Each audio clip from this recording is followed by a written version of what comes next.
पिता, पुत्र और पवित्र आत्मा के नाम पर आमीन।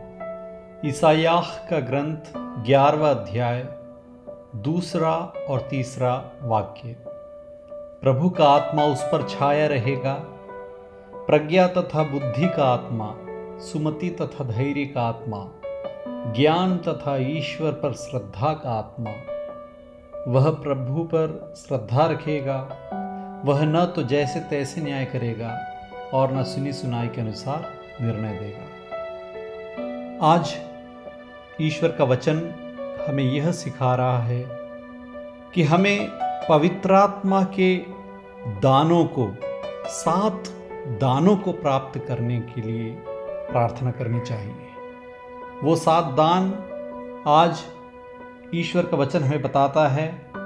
प्रज्ञा का आत्मा, बुद्धि, सुमति, धैर्य, ज्ञान, ईश्वर पर श्रद्धा, ईश्वर पर भय, ये 7 दान पाने की कोशिश हमें निरंतर करनी चाहिए, क्योंकि जब हमें प्रज्ञा या विजडम मिलेगा तभी हम अपने ईश्वर को जान पाएंगे और ईश्वर की इच्छा क्या है उसे हम समझ पाएंगे और अच्छे और बुरे का फर्क हम आसानी से समझ सकते हैं। हमें ईश्वर के वचन को समझने की शक्ति मिलेगी, हमारी बुद्धि पर ईश्वर का प्रकाश आएगा, हमें हर कार्य के पूर्व ईश्वर से सलाह लेने की इच्छा रहेगी और हमें हिम्मत आएगी, क्योंकि बिना हिम्मत के हम प्रभु के साक्षी नहीं बन पाएंगे।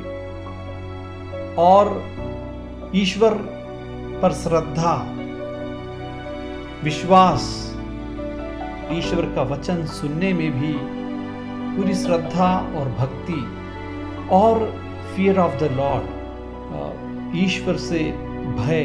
ये भय एक गुलाम का भय नहीं है, डर नहीं है, लेकिन प्रभु परम पावन है, प्रभु पवित्र हैं और प्रभु की पवित्रता के सामने मैं कितना अशुद्ध हूँ, मुझे कितना पवित्र और बनना है, ये समझ। और जब भी मैं प्रार्थना करूं तो मेरे मन का भाव यही भाव रहे, ईश्वर के साथ सामने श्रद्धा, भय और भक्ति।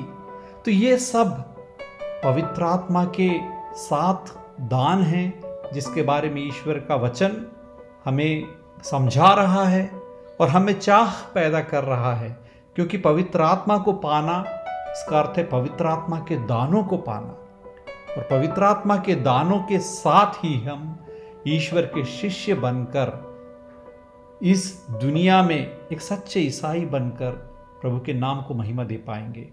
आमीन।